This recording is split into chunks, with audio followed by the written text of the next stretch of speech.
As many fans of this channel know, I am African, and I grew up in Africa. It is easy to believe that you're destined for poverty, and yes, most people from poor countries believe that.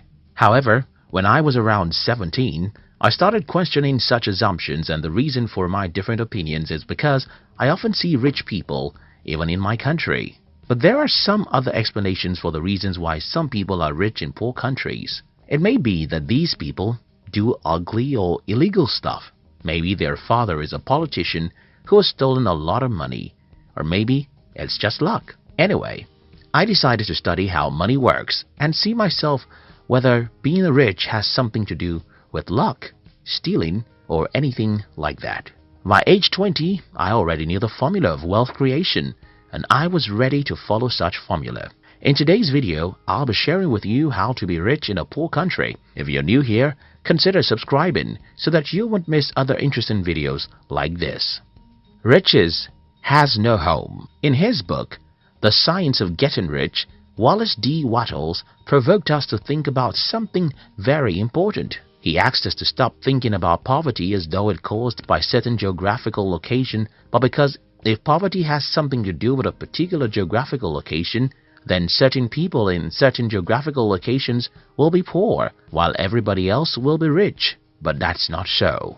As we make this video today, millions of people are poor even in the richest countries of the world. For example, more than 70% of Americans live from paycheck to paycheck, according to some studies. And think about this, many people even in the poorest countries of the world are very wealthy. What does this tell us? I think it's very simple. Money doesn't have anything to do with where you live. But there's another problem here. If money doesn't have anything to do with where you live, then why do we have more poor people in certain continents than others? Why do we have more poverty in Africa and Asia than in Europe or America? I think I have an answer, and that has to do with conditioning. Like begets like. The story was told about a farmer who brought an eagle's egg from his farm. When the farmer got home, he added the 3 eagle eggs with his chicken's eggs, and his chicken hatched the eggs with hers. Many months after the little eagles have been hatched, they are there right with the chicks, eating everything the chicks were eaten, walking around the way the chicks walk around and having the same aspirations like those of the chicks. These 3 eagles grew up and lived their entire life just like chickens. They never flew or dared to live like an eagle. I'm sure that you will believe this story easily because it happened in the kingdom of the birds. Well, like those eagles, like always begets like, even amongst human beings. So, what happens in poor countries is that when you're 7 years old, you'll notice that everyone around you is poor. And not just that these people are poor, they always blame someone else for their poverty. At age 7, you may not understand these people, but by the time you're 17, you're already successfully initiated into their evil world. What then happens is that as a young adult, whether you listen to your father, your mother, your uncles or teachers, everyone is blaming someone else for their state of being poor. It doesn't matter how strong you are, the natural thing to do is to become like these people. By the time an average human is 21 in a poor country, he has started thinking that the reason why he is poor is that the government or devil makes him poor. From this point, you can see how easy it is for these people to be poor and also make their children poor. It's pretty simple. Whenever you blame someone else for your life, what you're doing is folding your arms and saying, "It's not my fault. Let the man who causes man's poverty to come and make me rich. It's not my fault. Let the man who causes poverty to come make me rich." So the number one reason why most people are poor in poor countries is that everyone around them is poor when they are growing up. These people would not have become poor solely because everyone is poor. It's even worse because most poor people blame someone else for their poverty, and then they successfully teach their children to learn how to blame others for their lives. They have successfully destroyed such children's lives because they too will grow up not taking responsibility for their lives. The other problem about growing up in a community where everyone is poor is because you will never have any worthwhile mentor. Because everyone is poor, their advice will just lead you to where they are, and that's not where you want to be. For instance, I had to stop taking advice from everyone in my family when I was about age 19. The reason I stopped taking advice from these people is that all their advice is very bad, and they think their advice is the best. For example, my family members advise me to get a university degree because if I don't have a degree, I cannot be successful in life. They advise me that it is good to work for a bank, while I think it's better to build a bank. I mean, almost every advice my family members gave me about money, even till this day, is stupid. And what I did was to ignore them and instead choose successful people online and through books to be my models. Not everyone can do what I did. In fact, not everyone will ever have the insight into the fact that your poor uncles and parents had given the wrong advice about money.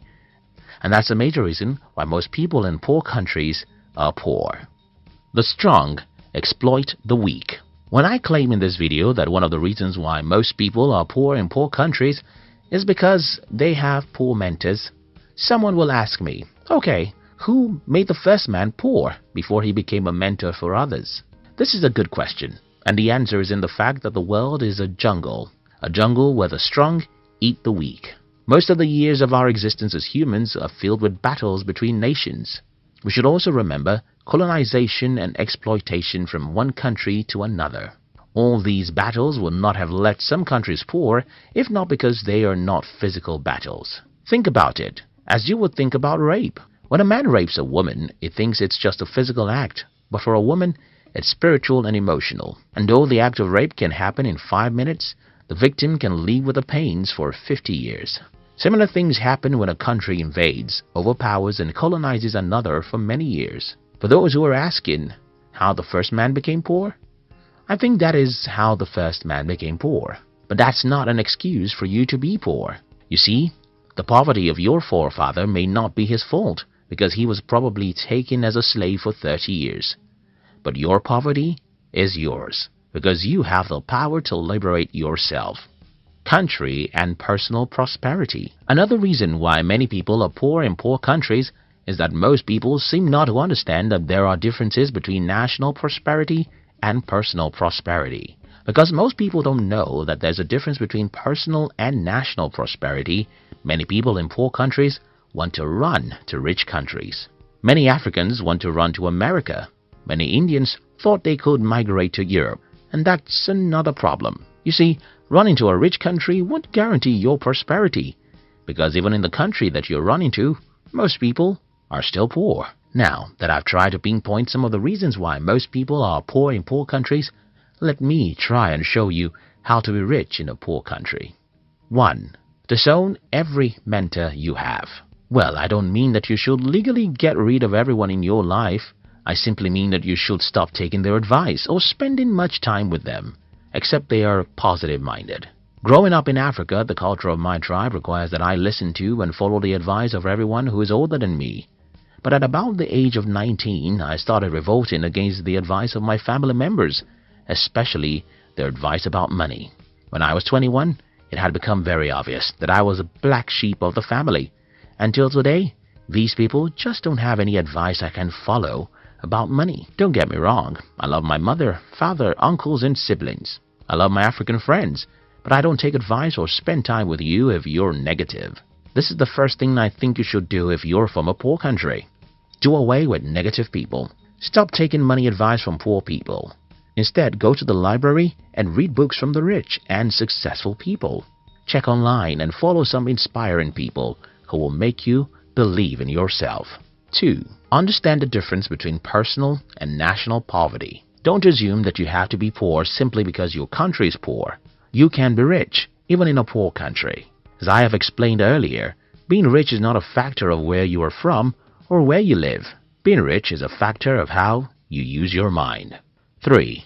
See the half-full cup. I suffered ill health for the first 17 years of my life, and I hated life for every minute of those sicknesses. However, a few years after I regained my health, I understood that such terrible health challenges was a blessing in disguise. The lesson here is that most bad situations have hidden opportunities in them. But human nature really takes time to look for opportunities in bad situations. If you live in a poor country, you have to learn how to see the cup of your country as half full, not half empty. You have to be positive and believe that there are opportunities for you somewhere in some corner.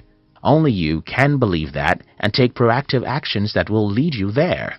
In conclusion, everyone watching this video from Africa or Asia should sit down and rethink their path in life. We should stop being negative about what is possible for us. We should believe in ourselves and pursue really big dreams. We should understand that money is not a product of any geographical location, but the product of our mind. I hope this video helps someone. Thank you very much for watching our videos. I'd like to give you another interesting video for you to enjoy next.